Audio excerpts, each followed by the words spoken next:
Telugu cinema ఇండస్ట్రీలో తమకంటూ ఒక ప్రత్యేకమైన గుర్తింపు తెచ్చుకున్న జంటల్లో రమ్యకృష్ణ, కృష్ణవంశీ జంట ఒకటి. ఒకరు దశాబ్దాలుగా ఎన్నో భిన్నమైన పాత్రలతో ప్రేక్షకుల్ని మెప్పించిన స్టార్ హీరోయిన్.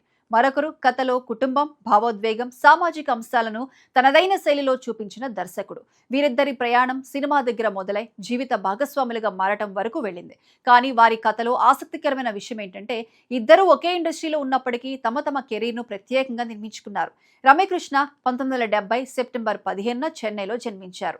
చిన్న వయసులోనే సినిమాల్లోకి అడుగుపెట్టిన ఆమె తమిళంతో పాటు తెలుగు, కన్నడ, మలయాళం, హిందీ భాషల్లో కూడా నటించారు.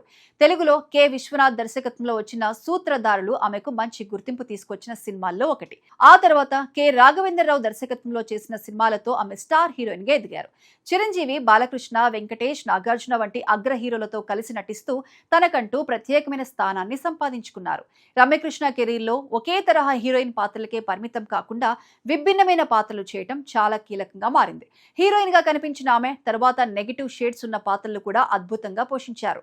రజనీకాంత్ నటించిన పడయప్ప సినిమాలో నీలాంబరి పాత్ర ఆమె కెరీర్లో ఒక ఐకానిక్ క్యారెక్టర్ గా నిలిచిపోయింది. అమ్మోరు వంటి సినిమాల్లో ఆమె నటనకు ప్రశంసలు వచ్చాయి.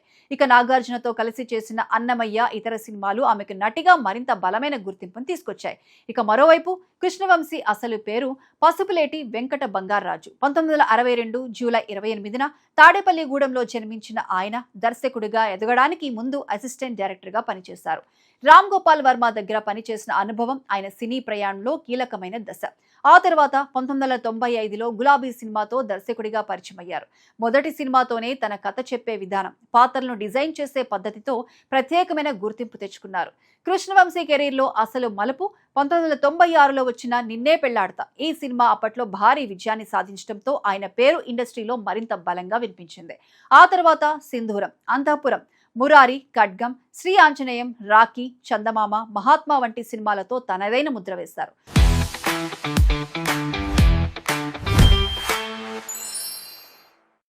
కలపటం ఆయన దర్శకత్వ శైలిలో కనిపించే ముఖ్యమైన లక్షణం. నిన్నే పెళ్లాడతా, సింధూరం సినిమాలు జాతీయ స్థాయిలో కూడా గుర్తింపు పొందాయి. ఇప్పుడు వీరిద్దరి పరిచయం ఎలా ప్రేమగా మారింది అన్నది కూడా ఆసక్తికరమే. రమ్యకృష్ణ, కృష్ణవంశీ పెళ్లికి ముందు ఆయన దర్శకత్వంలో చంద్రలేఖ సినిమాలో నటించారు. సినిమా రంగంలో పరిచయం పెరగడంతో ఇద్దరి మధ్య అనుబంధం బలపడింది. చివరకు 2003 జూన్లో వీరిద్దరు వివాహం చేసుకున్నారు. వీరికి ఒక కుమారుడు ఉన్నారు.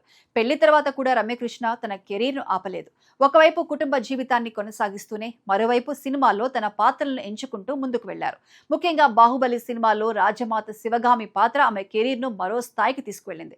శివగామి పాత్రలో ఆమె చూపించిన రాజసం, కఠినత్వం, తల్లి ప్రేమ, అధికార భావన ఆ పాత్రను ప్రేక్షకులు చాలా కాలం గుర్తుపెట్టుకునేలా చేశాయి. బాహుబలి 2 తర్వాత రమ్యకృష్ణ మరోసారి పాన్ ఇండియా స్థాయిలో విస్తృతంగా గుర్తింపు పొందారు. సినిమాలతో పాటు టెలివిజన్, ఓటీటీ రంగాల్లో కూడా రమ్యకృష్ణ తన ప్రయాణాన్ని కొనసాగించారు. తమిళ సీరియల్స్ లో నటించడంతో పాటు తెలుగులో బిగ్ బాస్ 3వ సీజన్ కు నాగార్జున అందుబాటులో లేని సమయంలో హోస్ట్ గా కూడా వ్యవహరించారు.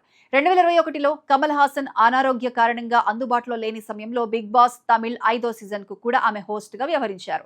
అంటే హీరోయిన్ గా మొదలైన ఆమె ప్రయాణం తల్లి పాత్రలు, పవర్ఫుల్ క్యారెక్టర్లు, టెలివిజన్ హోస్టింగ్, ఓటీటీ వరకు విస్తరించింది. ఇక కృష్ణవంశీ విషయానికి వస్తే ఆయన సినిమాల సంఖ్య కంటే వాటి వెనుక ఉన్న ఆలోచనలతో ఎక్కువగా గుర్తింపు పొందిన దర్శకుడు.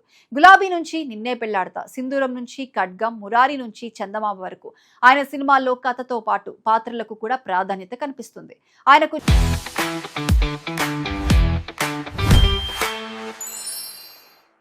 గురించి బయట ఎన్నో రకాల గాసిప్స్, ఊహాగానాలు వినిపించినా పబ్లిక్ గా ధృవీకరించిన సమాచారం ఆధారంగా చూస్తే రమ్యకృష్ణ, కృష్ణవంశీ 2003లో వివాహం చేసుకున్నారు. వారికి ఒక కుమారుడు ఉన్నాడు. సోషల్ మీడియాలో కనిపించే ప్రతి రూమర్ను నిజమని తీసుకోవడం కంటే ఇద్దరు తమ వ్యక్తిగత జీవితాన్ని ఎక్కువగా ప్రైవేట్ గా ఉంచుకోవడానికే ఇష్టపడుతున్నారని చెప్పడం సముచితం. లైఫ్ స్టైల్ విషయానికి వస్తే కూడా వీరిద్దరి గురించి బయటకు కనిపించే విషయం ఒకటే. సినిమా గ్లామర్ ప్రపంచంలో ఉన్నప్పటికీ తమ వ్యక్తిగత జీవితాన్ని పూర్తిగా మీడియా ముందు ఉంచే వ్యక్తులు కాదు. రమ్యకృష్ణ మాత్రం సినిమాలు, టెలివిజన్, ఓటీటీతో తన ప్రొఫెషనల్ జర్నీని కొనసాగిస్తున్నారు. కృష్ణవంశీ మాత్రం తనకు నచ్చిన కథలు, సినిమాల గురించి మాట్లాడే వ్యక్తిగా, దర్శకుడిగా తన ప్రత్యేకమైన శైలిని కొనసాగిస్తున్నారు. మొత్తానికి రమ్యకృష్ణ కథ ఒక సాధారణ హీరోయిన్ ప్రయాణం కాదు.